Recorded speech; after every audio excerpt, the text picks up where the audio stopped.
Salam dostlar, hər vaxtınız xeyir. Deməli, bu videonu mən çəkməkdə məqsədim yalnız motivasiya deyil, eyni zamanda sizə bir növ məlumat verməkdir ki, necə eləmək lazımdır, dənizdən necə davranmaq lazımdır.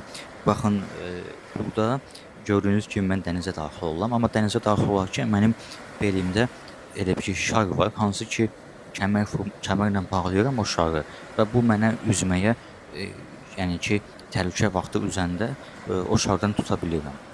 Yəni fikir versəz, digər insanlar dünənləri hava çox güclü külək idi, harasa 30 yəni külək göstərirdi də, 30-a yaxın külək var idi və dənizdə dəhşətli formada dalğalı idi. Yəni orada da axın var idi, yəni sahilə doğru olsa da güclü bir axın var idi. Belə havada ümumiyyətlə, yəni ki, mən neçə ay təlim almışam, yəni üzmək, müəllim yanına getmişəm, üzmək təlimi almışam. Orada fikir versəz mən üzürəm, amma demək olar ki, çox çətinliklə, yəni axına qarşı üzdüyümə görə çox çətinliklə irəliləyirəm. Yəni demək olar ki, qabağa gedə bilmirəm. İndi bu videonu çəkməkdə mənim məqsədim nədir?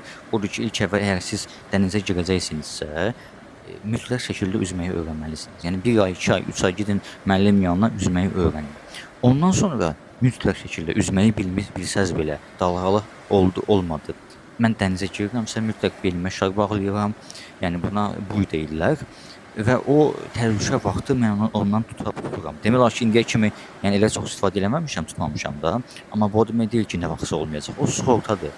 Yəni belə, yəni ki, ayağın qız ola bilər, çox şey ola bilər. Yəni həmin vaxtı ondan tutursan. Yəni onun məqsədi odur. Onsuz yəni bir qayda var da, qaydalar var. Həmin qaydalara əməl etmək lazımdır. Amma gördüyünüz kimi, yəni mən orada məsəl üçün üzsəm də, yəni çox da qabağa gedə bilmirəm, amma yəni bu dəniz müalicədir, dəniz xeyirdir insana.